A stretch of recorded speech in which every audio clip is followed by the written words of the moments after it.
Hello friends, welcome to study with Kashi. तो friends, अगर आप भी 23 फरवरी को बायोलॉजी का एग्जाम देने वाले हैं तो ये वीडियो आपके लिए बहुत ज़्यादा इंपॉर्टेंट होने वाली है, क्योंकि आज की वीडियो में हम लेकर के आए हैं दीर्घोत्तरीय प्रश्न जो कि आपके बोर्ड एग्जाम में 2017 से 2025 तक बार बार पूछे गए हैं।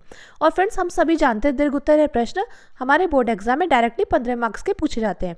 यानी कि देखिए, प्रश्नों की संख्या होती है 3, जिसमें प्रश्न नंबर 7, 8 और 9 प्रश्न में हमसे दीर्घोत्तरीय प्रश्न पूछे जाते हैं। जिसमें देखिए, दीर्घोत्तरीय प्रश्न में हमें चॉइस भी दी जाती है, यानी कि अथवा करके कहा जाता है प्रश्न नंबर 7 का या तो ये वाला प्रश्न कीजिए या अथवा करके दूसरा प्रश्न दिया जाता है। मैं अभी आपको आंसर पेपर में दिखा देती हूँ कि प्रश्न आपसे किस प्रकार से पूछे जाते हैं। तो देखिए फ्रेंड्स, प्रश्न आपसे इस प्रकार पूछा जाता है। प्रश्न नंबर 7 में देखिए, लिंग सहलंघन वंशागति से आप क्या समझते हैं, इसको किसी एक उदाहरण की सहायता से समझाइए।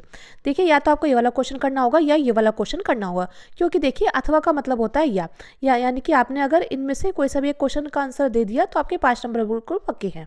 अब देखिए, प्रश्न नंबर 8 में भी आपसे इसी प्रकार से अथवा करके पूछा गया क्वेश्चन, ये भी डायरेक्टली 5 मार्क्स का पूछा गया।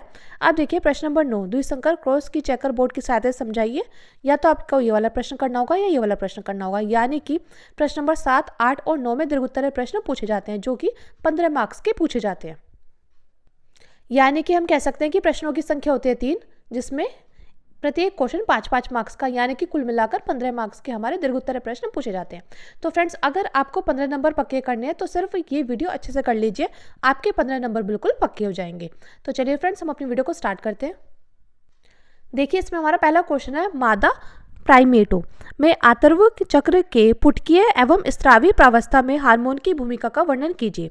तो हम यहाँ पे लिखते हैं, मादा प्राइमेट्स में आतर्व चक्र यानी कि मासिक धर्म चक्र के पुटकीय यानी कि कुपिक और स्रावी चरणों के दौरान हार्मोन महत्वपूर्ण भूमिका निभाते हैं। यह चक्र विभिन्न अंतःस्रावी संकेतों द्वारा सावधानी पूर्वक विनियमित होता है, जो प्रजनन के लिए गर्भाशय को तैयार करता है। क्या करता है? जो प्रजनन के लिए गर्भाशय को तैयार करता है। फिर से देखिए, मादा प्राइमेट्स में आतर्व चक्र यानी कि मासिक धर्म चक्र के पुटकीय यानी कि कुपिक और स्रावी चरणों के दौरान हार्मोन महत्वपूर्ण भूमिका निभाते हैं। यह चक्र विभिन्न अंतःस्रावी संकेतों द्वारा सावधानी पूर्वक विनियमित होता है, जो प्रजनन के लिए गर्भाशय को तैयार करता है। अब देखिए, बात करते हैं पुटकीय प्रावस्था यानी कि फोलिकुलर फेज की। तो इसमें हम लिखते हैं, पुटकीय प्रावस्था कुप उत्तेजक हार्मोन यानी कि FSH। और देखिए फ्रेंड्स, आपसे डायरेक्टली FSH की फुल फॉर्म भी पूछ ली जाती है, तो आपको पता होना चाहिए कि FSH की फुल फॉर्म क्या होती है। तो देखिए, पुटकीय प्रावस्था कुप उत्तेजक हार्मोन यानी कि FSH के साथ शुरू होती है, जो अंडाशय में डिंब ग्रंथि पुटकों यानी कि फॉलिकल्स की वृद्धि को उत्तेजित करता है। जैसे जैसे ये पुटक बढ़ते हैं, वे मुख्य रूप से एस्ट्रोजन का स्राव करते हैं। एस्ट्रोजन का बढ़ता स्तर ल्यूटिनाइजिंग हार्मोन यानी कि LH। अब देखिए, LH की भी फुल फॉर्म आपसे पूछी जाती है, तो आपको पता होना चाहिए LH क्या है। ल्यूटिनाइजिंग हार्मोन के स्राव को भी प्रेरित करता है, जिससे ओव्यूलेशन शुरू होता है। तो पुटकीय प्रावस्था में क्या होता है? पुटकीय प्रावस्था कूप उत्तेजक हार्मोन यानी कि FSH के साथ शुरू होती है, जो अंडाशय में डिंब ग्रंथि पुटकों फॉलिकल्स की वृद्धि को उत्तेजित करता है। जैसे जैसे पुटक बढ़ते हैं, वे मुख्य रूप से एस्ट्रोजन का स्राव करते हैं, और एस्ट्रोजन का बढ़ता स्तर ल्यूटिनाइजिंग हार्मोन यानी कि LH के स्राव को प्रेरित करता है, जिससे ओव्यूलेशन शुरू होता है। अब देखिए, बात करते हैं स्रावी प्रावस्था यानी कि ल्यूटल फेज की। तो देखिए, ओव्यूलेशन के बाद अंडाशय में फटा हुआ पुटक पीत पिंड यानी कि कॉर्पस ल्यूटियम में बदल जाता है। किस में बदल जाता है? ओव्यूलेशन के बाद अंडाशय में फटा हुआ पुटक पित्त पिंड यानी कि कॉर्पस ल्यूटियम में बदल जाता है, और पित्तपिंड मुख्य रूप से प्रोजेस्टेरोन और कुछ हद तक एस्ट्रोजन का स्राव करता है, और प्रोजेस्टेरोन गर्भाशय की परत को निषेचित अंडे के आरोपण के लिए तैयार करता है। आगे हम इसमें लिखते हैं, और गर्भावस्था को बनाए रखने में मदद करता है। यदि निषेचन नहीं होता तो पित्तपिंड विघटित हो जाता है, और प्रोजेस्टेरोन और एस्ट्रोजन का स्तर गिर जाता है, और मासिक धर्म शुरू हो जाता है। तो फ्रेंड्स, अगर आप इस प्रकार से दीर्घोत्तरीय प्रश्न लिखकर के आएंगे तो आपको पूरे 5 में से 5 मार्क्स मिलेंगे। और फ्रेंड्स, मैंने आज की वीडियो में 2017 से 2025 तक बार बार पूछे गए दीर्घोत्तरीय प्रश्नों को लाया है। अगर आपको ये वीडियो पसंद आए तो प्लीज़ लाइक करिएगा और ज़्यादा से ज़्यादा लोगों में शेयर जरूर करिएगा। अब देखिए, अगला क्वेश्चन है निम्न पर संक्षिप्त टिप्पणी लिखिए। तो हमें इन पर टिप्पणी लिखनी है। फर्स्ट है पुष्पी पादपों में परागण के प्रकार और दूसरा है स्तन ग्रंथि। तो देखिए पुष्पी पादपों में परागण के प्रकार, ये कितने प्रकार के होते हैं? 2 प्रकार के होते हैं। पहला है स्वपरागण, दूसरा है परपरागण। तो पुष्पी पादपों में परागण के प्रकार कितने प्रकार के होते हैं? 2 प्रकार के होते हैं। पहला होता है स्वपरागण, दूसरा होता है परपरागण। स्वपरागण क्या होता है? तो और देखिए स्वपरागण और परपरागण आपसे डायरेक्टली पूछे जाते हैं, तो इसलिए आपको अच्छे से पता होना चाहिए, क्योंकि 3 मार्क्स में भी आपसे पूछा जाता है परागण कितने प्रकार के होते हैं बताइए, यानी कि आपको बताना होगा परागण कितने प्रकार के होते हैं, स्वपरागण क्या होता है, परपरागण क्या होता है। ठीक है, ब्लैक पेन से आप हेडिंग डालेंगे और लिखेंगे स्वपरागण। इसमें आप लिखेंगे जब एक फूल के परागकण उसी फूल के वृत्तिकाग्र पर या उसी पौधे के किसी अन्य फूल के वृत्तिकाग्र पर स्थानांतरित होते हैं तो इसे स्वपरागण कहते हैं। तो स्वपरागण क्या है? जब एक फूल के परागकण उसी फूल के वृत्तिकाग्र पर या उसी पौधे के किसी अन्य फूल के वृत्तिकाग्र पर स्थानांतरित होते हैं तो इसे स्वपरागण कहते हैं। अब बात करते हैं इसके फायदे की। तो फायदा हम लिखते हैं यह सुनिश्चित करता है कि आनुवंशिक गुण स्थिर रहते हैं और किसी बाहरी कारक जैसे कीट या हवा की आवश्यकता नहीं होती। बात करें उदाहरण की, उदाहरण हम ब्लैक पेन से हेडिंग डालेंगे और लिखेंगे उदाहरण। मटर और टमाटर जैसे पौधे आमतौर पर स्वपरागण करते हैं। क्या होता है? मटर और टमाटर जैसे पौधे आमतौर पर स्वपरागण करते हैं। तो फ्रेंड्स अगर आप बोर्ड एग्जाम में इसी प्रकार से लिख करके आएंगे तो आपको पूरे में से पूरे मार्क्स मिलेंगे। अब देखिए इसका आंसर हम आगे करते हैं। ये तो थी स्वपरागण के बारे में बात, आप चाहे तो इसका स्क्रीनशॉट ले सकते हैं। अब हम बात करते हैं परपरागण के बारे में। तो देखिए ब्लैक पेन से हेडिंग डालेंगे और हम लिखेंगे परपरागण।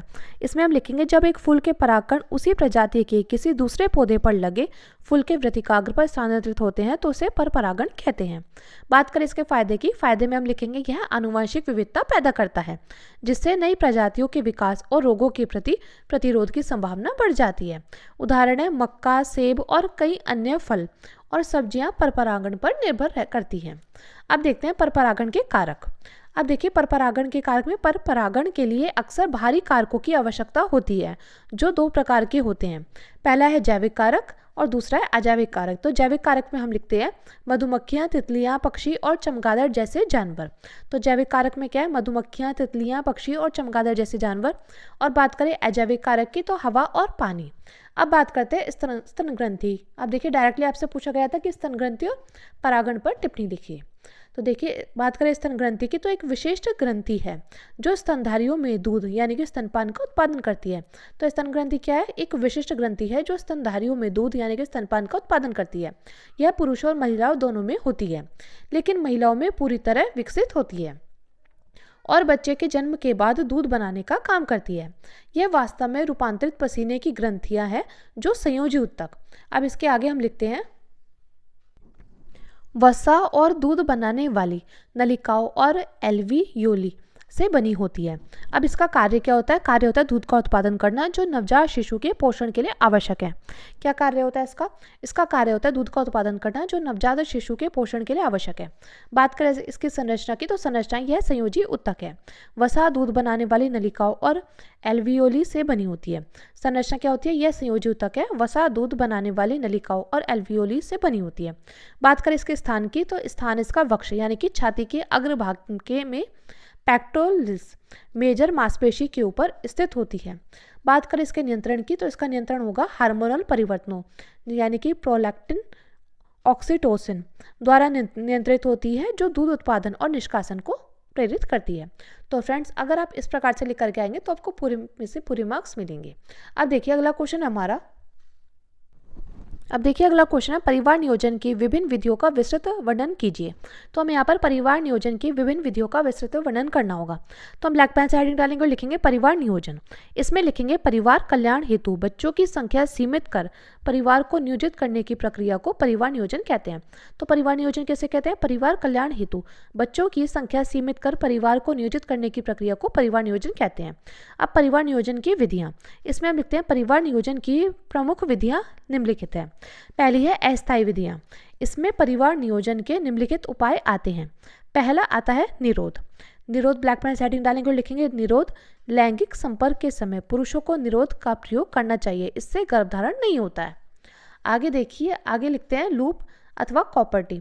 महिलाओं को परिवार कल्याण केंद्र पर जाकर अपने जनन पथ में लूप या कॉपर्टी लगवा देनी चाहिए, इससे भी गर्भधारण नहीं होता। थर्ड है गर्भ निरोधक गोलियां। स्त्रियों के लिए अनेक गर्भ निरोधक गोलियां मिलती हैं जैसे मालाडी, माला एन, पर्ल्स, सहेली आदि। इसमें कोई भी एक गोली प्रतिदिन खाने से गर्भधारण नहीं होता। आगे हम इसमें लिखते हैं गर्भ निरोधक सुई। तो स्त्रियां गर्भ निरोधक सुई भी लगवा सकती हैं। अब देखिए इसमें हम सेकंड पॉइंट लिखेंगे स्थायी विधियां। फर्स्ट पॉइंट हमने लिखा था अस्थायी विधियां। तो स्थायी विधियां पुरुष अथवा महिलाएं शल्य चिकित्सा द्वारा गर्भधारण की संभावना को पूरा तरह समाप्त कर सकते हैं। पुरुषों में इसे नसबंदी अथवा महिलाओं में इसे नलबंदी कहते हैं। नसबंदी, इसमें पुरुष की शुक्र वाहिनी को काटकर बांध दिया जाता है जिससे शुक्राणु बाहर नहीं आ पाते। बात करें नलबंदी की तो इसमें महिला की अंडवाहिनी को काटकर बांधते हैं जिससे अंडाणु गर्भाशय में नहीं पहुंच पाता। अब देखिए अगला क्वेश्चन हमारा अनुलेखन क्या है। बैक्टीरिया में अनुलेखन का सचित्र वर्णन कीजिए। तो देखिए फ्रेंड्स मोस्ट इंपॉर्टेंट क्वेश्चन है, बहुत बार पूछा गया है। और देखिए फ्रेंड्स मैं आपको जितने भी क्वेश्चन करा रही हूँ ये 2017 से 2025 तक बार बार पूछे गए हैं। तो देखिए सबसे पहले आप ब्लैक पेन से हेडिंग डालेंगे और लिखेंगे अनुलेखन। इसमें लिखेंगे डीएनए के एक रज्जुक से आनुवांशिक सूचनाओं का आरएनए में प्रतिलिपिकरण करने की प्रक्रिया को अनुलेखन कहते हैं। तो अनुलेखन क्या होता है? डीएनए की एक रज्जुक से आनुवांशिक सूचनाओं का आरएनए में प्रतिलिपिकरण करने की प्रक्रिया को अनुलेखन कहते हैं। और अनुलेखन एक ऐसी प्रक्रिया है जिसके अंतर्गत डीएनए से आनुवांशिक सूचनाएं एमआरएनए में स्थानांतरित होती है। इसके आगे हम लिखते हैं बैक्टीरिया में अनुलेखन की प्रक्रिया। तो इसमें हम लिखेंगे जीवाणुओं में एक ही प्रकार का आरएनए पॉलीमरेज पाया जाता है जो विभिन्न आरएनए जैसे एमआरएनए, टीआरएनए एवं आरआरएनए के अनुलेखन को प्रेरित करता है। और अनुलेखन के निम्न 3 पद होते हैं। पहला होता है प्रारंभन, दूसरा होता है दीर्घीकरण और तीसरा होता है समापन। प्रारंभन को बोलते हैं इनिटेशन, दीर्घीकरण को बोलते हैं इलोंगिनेशन, समापन को बोलेंगे टर्मिनेशन। तो देखिए बात करें प्रारंभन की तो इसमें हम लिखेंगे आरएनए पॉलीमरेज एंजाइम को सिग्मा कारक ये सक्रिय बनाता है जिसके कारण डीएनए के उन्नायक यानी कि प्रमोटर स्थल की पहचान करके आरएनए पॉलीमरेज को इसके साथ जोड़ता है एवं अनुलेखन को प्रारंभ करने में सक्रिय रूप से भाग लेता है। तो देखिए आप अगर इस प्रकार से चित्र बनाएंगे प्रारंभन में तो देखिए ये 3' स्ट्रैंड, ये 5'। इसी प्रकार देखिए ये 5' और ये 3'। यहाँ उन्नायक एंड प्रोमोटर और ये क्या है? ये आरएनए पॉलीमरेज और ये है सिग्मा फैक्टर और ये हमारा डीएनए है। ठीक है, तो आप इसी प्रकार से प्रारंभन का चित्र बनाएंगे। अब देखिए अगला है हमारा, देखिए सेकंड पॉइंट है इसमें दीर्घीकरण। तो देखिए इसमें लिखेंगे आरएनए पॉलीमरेज के प्रमोटर से टर्मिनेटर की ओर बढ़ने पर डीएनए का अकुंडलन होता रहता है। आरएनए पॉलीमरेज जैसे जैसे टेम्पलेट रज्जुक पर आगे बढ़ते हैं वैसे वैसे एमआरएनए की श्रृंखला में वृद्धि होती रहती है। देखिए आप इस प्रकार दीर्घीकरण का डायग्राम बनाएंगे। अब देखिए बात करें समापन की तो समापन में हम लिखेंगे जब आरएनए पॉलीमरेज समापन क्षेत्र पर पहुंचते हैं तो एक विशेष समापक कारक यानी कि रो की उपस्थिति में एमआरएनए का संश्लेषण समाप्त हो जाता है। इसके आगे हम लिखते हैं इस प्रकार नवनिर्मित एमआरएनए एवं आरएनए पॉलीमरेज अलग हो जाते हैं और अनुलेखन का समापन हो जाता है। तो देखिए इस प्रकार ये 3' स्ट्रैंड, ये है 5' स्ट्रैंड, इसी प्रकार ये 5' स्ट्रैंड और ये 3' स्ट्रैंड। तो यह आरएनए पॉलीमरेज यानी कि आरएचओ फैक्टर। ठीक है फ्रेंड्स, अब देखिए अगला क्वेश्चन है हमारा। अब देखिए अगला क्वेश्चन है जैविक विकास पर एक निबंध लिखिए। तो हमें यहाँ पर जैविक विकास पर निबंध लिखना होगा। तो हम हेडिंग डालेंगे, लिखेंगे निबंध जैविक विकास। तो यहाँ पर लिखेंगे जीव विज्ञान की वह शाखा जिसके अंतर्गत जीवों की उत्पत्ति, उसके पूर्वजों का इतिहास तथा उनमें समय समय पर हुए क्रमिक परिवर्तनों का अध्ययन किया जाता है, जैव विकास कहलाता है। क्या है? जीव विज्ञान की वह शाखा जिसके अंतर्गत जीवों की उत्पत्ति, उसके पूर्वजों का इतिहास तथा उसमें समय समय पर हुए क्रमिक परिवर्तनों का अध्ययन किया जाता है, जैव विकास कहलाता है। आगे हम लिखते हैं पृथ्वी पर वर्तमान जटिल प्राणियों का विकास प्रारंभ में पाई जाने वाली सरल प्राणियों में परिस्थितियों एवं वातावरण के अनुसार होने वाली इस परिवर्तन को जैव विकास कहते हैं। आगे हम लिखते हैं जीवन की उत्पत्ति के प्रमाण पहली बार आर्कियोजोइक पैरियों में मिलते हैं। ऐसा माना जाता है कि प्रथम जीव का विकास आज से लगभग 3 से 4 अरब वर्ष पूर्व हुआ होगा। उस समय पृथ्वी के वायुमंडल में O2 नहीं थी। पृथ्वी पर अकार्बनिक तत्व NH3 बना जबकि पहला तत्व CH4 बना। कार्बनिक तत्व के बनने से ही पृथ्वी पर जीवन की उत्पत्ति संभव हुई क्योंकि कार्बन सभी जीवों में पाया जाता है। आगे हम लिखते हैं पृथ्वी पर प्रथम जीव की उत्पत्ति जल में हुई जो कि एक कोशिकीय था। आगे हम लिखते हैं इन्हीं एक कोशिकीय जीवों से बहुकोशिकीय जीवों। इसके आगे हम लिखते हैं का विकास हुआ और आज भी यह विकास क्रम जारी है। अपने अंदर नई भिन्नता का विकास करके अपने प्रकृति के साथ अनुकूलित कर ले।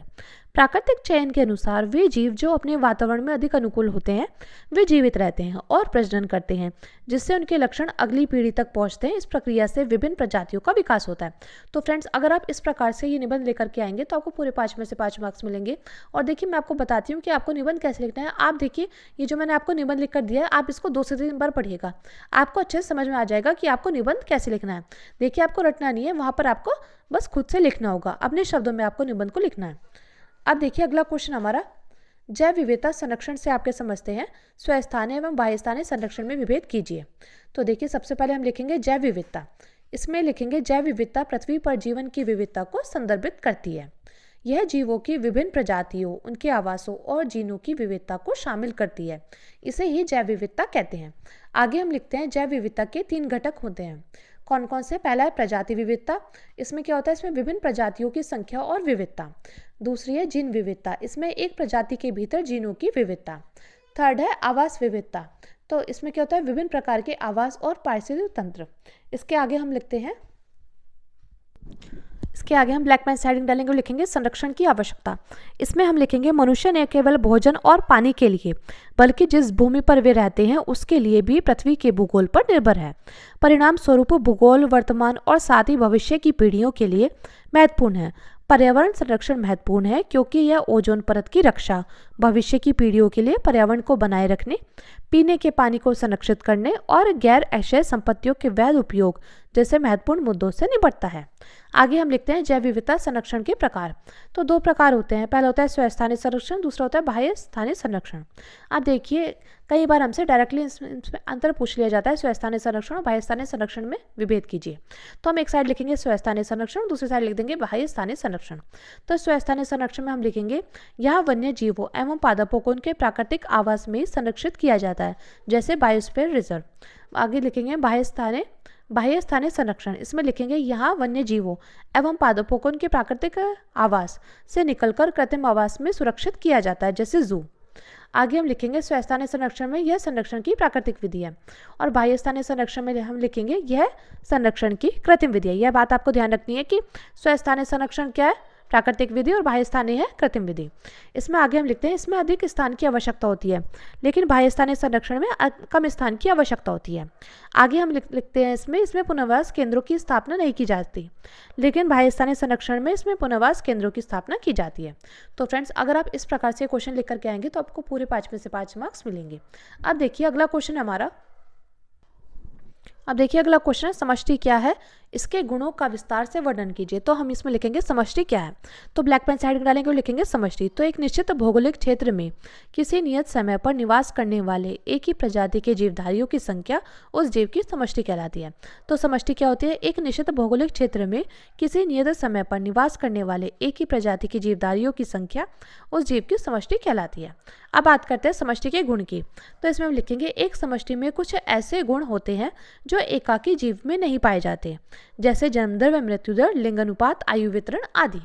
इसमें हम लिखेंगे जन्म दर व मृत्यु दर। तो प्रत्येक व्यक्ति जन्म दर व मृत्यु दर के रूप में देखा जाता है।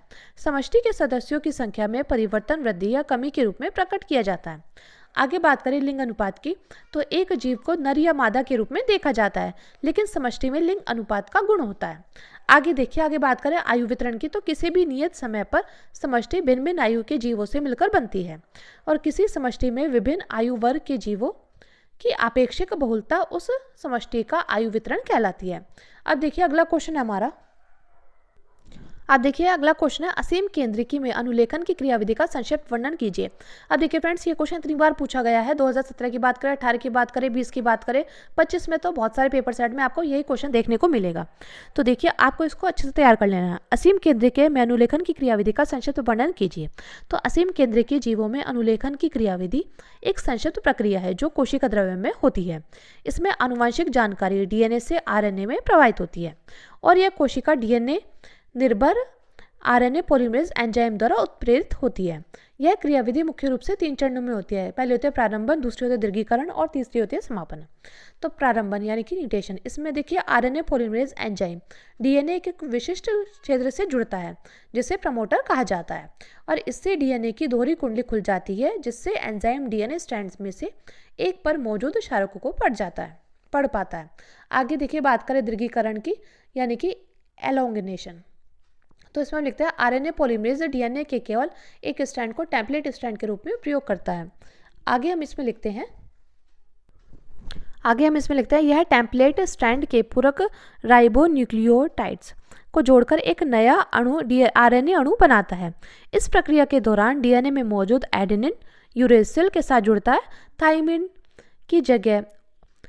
की जगह ग्वानिन साइटोसिन के साथ जुड़ता है। आपको ये बात ध्यान रखनी है कि थाइमिन की जगह ग्वानिन साइटोसिन के साथ जुड़ता है। अब देखिए बात करें समापन की, समापन यानी कि टर्मिनेशन। तो देखिए इसमें क्या होता है, जब आरएनए पॉलीमरेज जीन में एक विशिष्ट समापन अनुक्रम पर पहुंचता है तो अनुलेखन समाप्त हो जाता है। नया बना हुआ आरएनए स्ट्रैंड डीएनए से अलग हो जाता है और डीएनए की कुंडलियां फिर से जुड़ जाती है। इस प्रकार डीएनए की जानकारी एमआरएनए संदेशवाहक आरएनए में कॉपी हो जाती है, जिसका उपयोग बाद में प्रोटीन संश्लेषण के लिए किया जाता है। अब देखिए अगला क्वेश्चन हमारा, निम्नलिखित पर संक्षिप्त टिप्पणी लिखिए, जो कि क्वेश्चन बहुत बार पूछा गया है। तो देखिए हमें इस पर टिप्पणी लिखिए, एक तो आनुवंशिक कूट पर और दूसरा जीवन की उत्पत्ति संबंधी एसएल मिलर के प्रयोग पर। तो देखिए हम इसका आंसर लिखते हैं।